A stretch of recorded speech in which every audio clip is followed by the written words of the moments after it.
In this video, I want to show you one of the most important shots if you want to start taking your game to the next level. This shot is so important that all of the pros use it. It's one of the staples that they use to make sure they keep their opponent at bay. So make sure you stay tuned to find out what that shot is.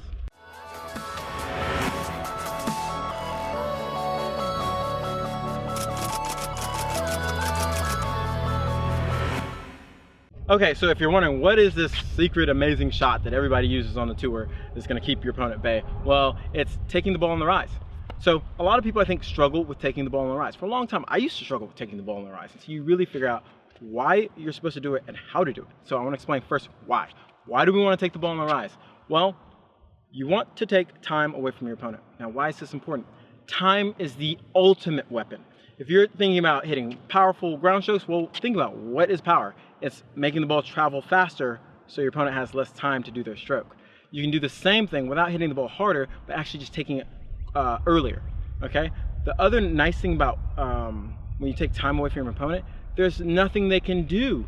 I mean, the only thing that can make up for time is speed. So if you have a really fast opponent and you keep taking time away from them, they're out of luck after a while. There's just nothing they can do. And there's different ways you can take time away from your opponent. We're only going to talk about on the rise, but hitting a volley out of the air before they have a chance to recover is another way of taking time away from your opponent. So I don't want it to just seem like taking time is only done by taking the balls on the rise, but that's what we're talking about in this video. So let's talk about, what are we trying to do when we're taking the ball on the rise? Well, what we want to make sure we're doing is moving up to the ball. This is one of the most crucial parts that we miss. We see the ball and we think, oh, I want to take it on the rise, but we wait too long, and what happens is we get up to the ball and it's too high. And then we wind up hitting a weak shot and they wind up attacking us. We don't want that to happen. The key is making sure the first two steps are the most explosive. You want to really make sure when you see the ball, you're going to really get up to the area in which you think the ball is going to bounce early enough, and then do some adjustment steps if needed. Okay? Make sure you can use your first two steps to be the quickest so you can really get up there and then make the adjustments. The second part, when I'm getting up to the ball, I'm starting my unit turn and really preparing. The key with taking the ball on the rise is to realize that I'm going to take the ball shoulder high. Usually around head to shoulder high here is where I'm going to try to hit the ball in the slot. The other key to when I'm moving up to it, I'm not trying to go heavy topspin and take the ball on the rise. Too many, I see players, they have the idea of topspin, which is great, but with this ball, we're really trying to what I call clean the table. Like imagine there's a table here and you're just trying to wipe it off, okay? We're coming across our body, cleaning the table. I'm hitting the ball a little bit flatter, not with a ton of spin. Why do I want to do that? Well, think about it. The more spin I add to the ball, the more it slows the ball down. So it's working in inverse. We don't want to take the ball on the rise and hit a ton of topspin because we moved up to take the ball on the rise, but we're going to hit a lot of topspin, which is going to actually slow it down. So that doesn't really work. What we want to do is move up to the ball and hit with a little bit of topspin, more drive, so we continue to take more time away from your opponent.